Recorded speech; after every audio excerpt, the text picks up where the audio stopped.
ಗುರುಗಳ ಮುಂದೆ ನಾವು ಹೇಳಿದ ವಿಚಾರವನ್ನ ಪ್ರಸ್ತಾಪ ಮಾಡದೇ ಇದ್ರೆ ಸಾಕು. ನನಗೂ ಅದೇ ಆತಂಕ ಇರೋದು. ಗುರುಗಳ ಮುಂದೆ ನಿಂತಾಗ ಸುಳ್ಳು ಹೇಳೋದಷ್ಟು ಸುಲಭ ಅಲ್ಲ. ಬೆಂಕಿ ಮುಂದೆ ಬೆಣ್ಣೆ ಇಟ್ಟ ಹಾಗೆ ಸತ್ಯ ಅನ್ನೋ ತುಪ್ಪ ತಾನಾಗೇ ಕರಗಿ ಹೊರಗೆ ಬಂದುಬಿಡುತ್ತೆ. ಹೌದು, ಗುರುಗಳ ಮುಂದೆ ಹೋಗಿ ನಿಂತ ತಕ್ಷಣ ಅವರು ನಮ್ಮ ಮನಸ್ಸಿನಲ್ಲಿರೋದನ್ನೆಲ್ಲ ತಾವಾಗೇ ಗ್ರಹಿಸ್ಬಿಡ್ತಾರೆ. ಎಷ್ಟೋ ಸರಿ ನಾನೇ ಗುರುಗಳ ಮುಂದೆ ಹೇಳಬಾರ್ದು ಅಂತ ಅಂದ್ಕೊಂಡಿದ್ದ ವಿಷಯಗಳನ್ನು ಬಾಯಿ ಬಿಟ್ಟು ತೊಂದರೆಗೆ ಸಿಗಾಕೊಂಡಿದ್ದೀನಿ.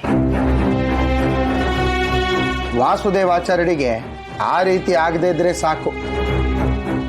ಆದರೂ ನಾನು ಅವರ ತಲೆನಲ್ಲಿ ಬಿತ್ತಿರೋ ಅನುಮಾನದ ಬೀಜಾಕ್ಷರ ಬಹಳ ಚೆನ್ನಾಗಿ ಕೆಲಸ ಮಾಡಿರುತ್ತೆ.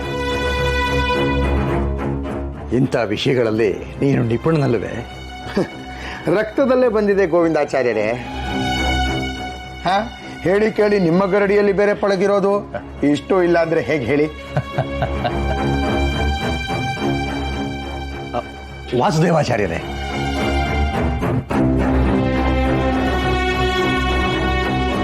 ಹೋದ ಕೆಲಸವೇನಾಯ್ತು? ನಾನು ಒಳಗೆ ಹೋಗ್ತಿದ್ದ ಹಾಗೇನೆ ಗುರುಗಳು ವೆಂಕಟನಾಥನ ನೋಡೋಕೆ ಬಂದಿದ್ದೀರಾ ಅಂತ ಕೇಳಿದ್ರು. ಅವ್ರು ಹಾಗೆ ಕೇಳ್ತಿದ್ದ ಹಾಗೇನೆ ನನಗೆ ದಿಕ್ಕೇ ತೋಚದಾಗೋಯ್ತು. ಅಪ್ಪಿ ತಪ್ಪಿ ನಾವು ಹೇಳಿದ್ದನ್ನ ಬಾಯಿ ಬಿಟ್ಟು ನಮ್ಮ ಬುಡಕ್ಕೇನು ತಂದಿಲ್ಲ ತಾನೆ? ಖಂಡಿತ ಇಲ್ಲ.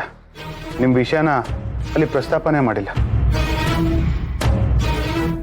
ನಾನು ನಿಮ್ಮ ದರ್ಶನಕ್ಕೆ ಬಂದಿದ್ದು ಅಂತ ಹೇಳ್ಬಿಟ್ಟೆ. ನಿಮ್ಮ ಮನಸ್ಸಲ್ಲಿರೋದನ್ನ ನೇರವಾಗಿ ಹೇಳ್ಬಿಡ್ಬೇಕಿತ್ತು. ಅಂದ್ರೆ ನಮಗೆ ಈ ಸಂಬಂಧ ಇಷ್ಟವಿಲ್ಲ ಅಂತ ಹೇಳ್ಬಿಡ್ಬೇಕಿತ್ತು. ಗುರುಗಳು ಆ ಬಗ್ಗೆ ಮಾತಾಡಲಿಲ್ಲ. ಆದರೆ ವೆಂಕಟನಾಥ ಇನ್ನೇನು 2 ದಿನದಲ್ಲಿ ಬಂದುಬಿಡ್ತಾನೆ, ಇದ್ದು ನೋಡ್ಕೊಂಡು ಹೋಗಿ ಅಂತ ಹೇಳಿದ್ರು. ಅಲ್ಲಿ ಕೆಲಸದ ಒತ್ತಡ ಇದೆ ಅಂತ ಹೇಳಿ ಬಂದೆ. ಆದಷ್ಟು ಬೇಗ ಇಲ್ಲಿಂದ ಜಾಗ ಖಾಲಿ ಮಾಡೋದೇ ಒಳ್ಳೇದು. ಒಳ್ಳೇದಾಯ್ತು. ಅಂದ್ರೆ ವೆಂಕಟನಾಥ ಈ ಸಮಯದಲ್ಲಿ ಮಠದಲ್ಲಿ ಇಲ್ಲದೆ ಇರೋದೇ ಒಳ್ಳೇದಾಯ್ತು ಅಂದೆ. ಮಠದಲ್ಲಿ ಅಧ್ಯಾಪಕ ವೃತ್ತಿ ಮಾಡ್ಕೊಂಡಿರೋದು ಬಿಟ್ಟು ಎಲ್ಲೆಲ್ಲೋ ಹೋಗ್ತಾ ಇರ್ತಾನೆ. ಹೀಗೆ ಮಾಡ್ಕೊಂಡಿದ್ರೆ ಅವನಿಗೆ ಈ ವೃತ್ತಿನೂ ಉಳಿಯೋದಿಲ್ಲ. ಇನ್ನು ಅವನ ಅಣ್ಣ ಊರಲ್ಲಿದ್ಕೊಂಡು ಕೆಲಸ ಕಳ್ಕೊಂಡ. ಅವನು ಉತ್ತಮ ಅಧ್ಯಾಪಕನಾಗೋ ಲಕ್ಷಣವೇನು ನಾನು ಕಾಣೆ. ಏನೋ ಗುರುಗಳಿಗೆ ಆ ಕುಟುಂಬದ ಮೇಲೆ ಅನುಕಂಪ ಇರೋದ್ರಿಂದ ಆ ಕೆಲಸ ಕೊಟ್ಟಿದ್ದಾರೆ ಅಷ್ಟೇ. ಇಷ್ಟಕ್ಕೂ ವೆಂಕಟನಾಥ ತಮಗೆ ತಿಳಿಯದ ಹಾಗೆ ಎಲ್ಲಿಗೆ ಹೋಗೋಕೆ ಸಾಧ್ಯ? ನನಗೆ ತಿಳಿದ ಹಾಗೆ ಅವರದ್ದು ಒಂಥರ ಮಾಟ ಮಂತ್ರದ ಕುಟುಂಬ. ಯಾವುದೋ ದೇವಿಯನ್ನ ಒಲಿಸ್ಕೊಳಕ್ ಹೋಗ್ತಿರಬಹುದು. ಮುಂದೆ ಅವನು ಮಂತ್ರವಾದಿ ಆದರೂ ಆಗಬಹುದು. ಹೌದು, ಊರಲ್ಲಿದ್ದಾಗ ನನ್ನ ದೆವ್ವ ಬಿಡಿಸಿದ್ದ. ಬೇರೆ ವರ್ಗದವ್ರನ್ನ ಮುಟ್ಟಿಸ್ಕೋತಾನೆ, ಸಂಪ್ರದಾಯನೇ ಪಾಲಿಸೋದಿಲ್ಲ, ಅದೇನೋ ರೋಗ ವಾಸಿ ಮಾಡ್ತಾನೆ, ಸತ್ತೋರ್ನ ಬದುಕಿಸ್ತಾನೆ. ನೀವೇ ಹೇಳಿ, ಇದೆಲ್ಲ ಒಂದು ರೀತಿಯಲ್ಲಿ ಮಾಟಾನೇ ಅಲ್ವಾ? ನಾನು ಹೇಳಿದ್ದೆಲ್ಲ ಗುಟ್ಟಾಗೆ ಇರಲಿ, ಎಲ್ಲೂ ರಟ್ಟಾಗೋದು ಬೇಡ. ಇವನು ದಿನನಿತ್ಯ ಅವನ್ನ ನೋಡಿದವನು. ಈಗ ಹೇಳಿ, ಅಂಥವನಿಗೆ ನಿಮ್ಮ ಮಗಳು ಹೆಂಡತಿಯಾಗಿ ಹೋಗ್ಬೇಕಾ?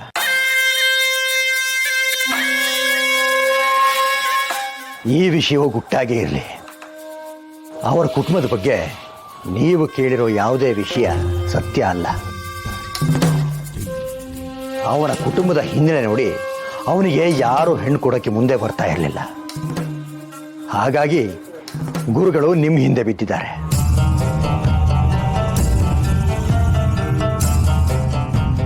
ನೀವು ನನಗೆ ಹೊರಗ್ನೋರೆ. ನೀವು ಆ ಊರಿನಲ್ಲೇ ಇದ್ದು ಅವರನ್ನ ಹತ್ತಿರದಿಂದ ನೋಡಿದವರು. ನೀವು ಹೇಳಿದ ಮೇಲೆ ನಂಬಲೇಬೇಕು.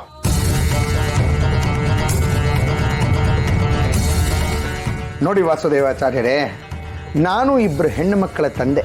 ನಿಮ್ಮ ಮಗಳು ನನಗೂ ಮಗಳಿದ್ದ ಹಾಗೆ. ಹೆಣ್ಣು ಮಕ್ಕಳ ಹಿತ ಬಯಸೋದು ತಂದೆಯ ಕರ್ತವ್ಯವಲ್ವೇ?